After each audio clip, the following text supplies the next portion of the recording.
ಎಲ್ಲರಿಗೂ ನಮಸ್ಕಾರ. ನಾವಿವತ್ತು ಈ ವಿಡಿಯೋದಲ್ಲಿ non NEP to NEP readmission approval principal login ಯಾವ ರೀತಿ ಮಾಡೋದಂತ ನೋಡೋಣ. ನಿಮ್ಮ ಪ್ರಿನ್ಸಿಪಲ್ ಲಾಗಿನ್ ಅಲ್ಲಿ ಅಡ್ಮಿಷನ್ ಟ್ಯಾಬ್ಗೆ ಹೋಗಿ ರೀಅಡ್ಮಿಷನ್ ಅಲ್ಲಿ non NEP to NEP click ಮಾಡಿದ್ರೆ ನಿಮ್ಗೆ ಈ ಪೇಜ್ ವಿಸಿಬಲ್ ಆಗುತ್ತೆ. ಅಕಾಡೆಮಿಕ್ ಇಯರ್, ಪ್ರೋಗ್ರಾಮ್ ಲೆವೆಲ್ ಮತ್ತೆ ಪ್ರೋಗ್ರಾಮ್ ನೇಮ್ ನ ಸೆಲೆಕ್ಟ್ ಮಾಡ್ಕೊಳ್ಳಿ. ವ್ಯೂ ಸ್ಟೂಡೆಂಟ್ ಡೀಟೇಲ್ಸ್ ನ ಕ್ಲಿಕ್ ಮಾಡಿದ್ರೆ ಇಲ್ಲಿ ಸ್ಟೂಡೆಂಟ್ಸ್ ನಿಮ್ಗೆ ವಿಸಿಬಲ್ ಆಗ್ತಾರೆ. ಆಕ್ಷನ್ ಟೇಬಲ್ ಅಲ್ಲಿ ರಿವ್ಯೂ ಅಂಡ್ ಅಪ್ರೂವ್ ನ ಕ್ಲಿಕ್ ಮಾಡಿ.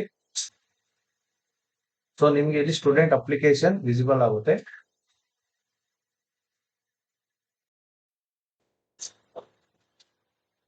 ಇಲ್ಲಿ ನಿಮ್ಮ ಈಕ್ವಿವೆಲೆನ್ಸ್ ಎಸ್ಟಾಬ್ಲಿಷ್ಮೆಂಟ್ ನ ಸ್ಕೀಮ್ ನ ಸೆಲೆಕ್ಟ್ ಮಾಡ್ಕೊಳ್ಳಿ.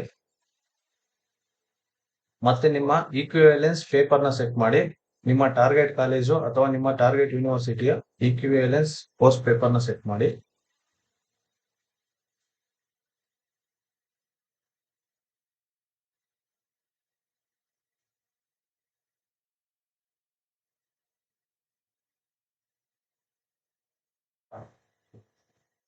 ಅದೇ ರೀತಿ ಸೆಕೆಂಡ್ ಸೆಮ್ಗೂ ಸೆಟ್ ಮಾಡಿ.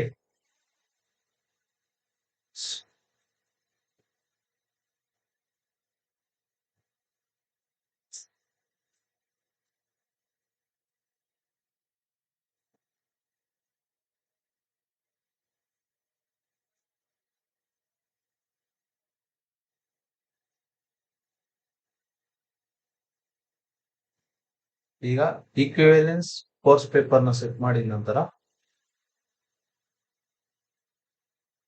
ಒಂದ್ಸಲ ಚೆಕ್ ಮಾಡಿಕೊಂಡು ಸೇವ್ ಅಂತ ಕ್ಲಿಕ್ ಮಾಡಿ. ಕೆಳಗಡೆ ಇಲ್ಲಿಗೆ ನಿಮ್ಮ ಈಕ್ವಿವೆಲೆನ್ಸ್ ಕೋರ್ಸ್ ಪೇಪರ್ ಸೇವ್ ಆಗಿದೆ. ಅದಾದ ನಂತರ ಅದೇ ರೀತಿ ಅಕಾಡೆಮಿಕ್ ಇಯರ್, ಪ್ರೋಗ್ರಾಮ್ ಲೆವೆಲ್ ಮತ್ತೆ ಪ್ರೋಗ್ರಾಮ್ ನೇಮ್ ನ ಸೆಲೆಕ್ಟ್ ಮಾಡ್ಕೊಳ್ಳಿ. ಸೊ ಈಗ ಆಕ್ಷನ್ ಟೇಬಲ್ ಅಲ್ಲಿ ರಿವ್ಯೂ ಅಂಡ್ ಅಪ್ರೂವ್ ನ ಕ್ಲಿಕ್ ಮಾಡಿ. ಸೊ ಈಗಾಗಲೇ ಈಕ್ವಿವೆಲೆನ್ಸ್ ಕೋರ್ಸ್ ಪೇಪರ್ ನ ಸೆಟ್ ಮಾಡಿದಾಗಿದೆ. ಈಗ ಜಸ್ಟ್ ಅಪ್ರೂವ್ ಮಾಡಬೇಕು. ಅದಕ್ಕೆ ಸಬ್ಮಿಟ್ ಬಟನ್ ನ ಕ್ಲಿಕ್ ಮಾಡಿದ್ರೆ ಇಲ್ಲಿಗೆ ಸ್ಟೂಡೆಂಟ್ ರೀಅಡ್ಮಿಷನ್ ಅಪ್ರೂವಲ್ ಕಂಪ್ಲೀಟ್ ಆಗುತ್ತೆ.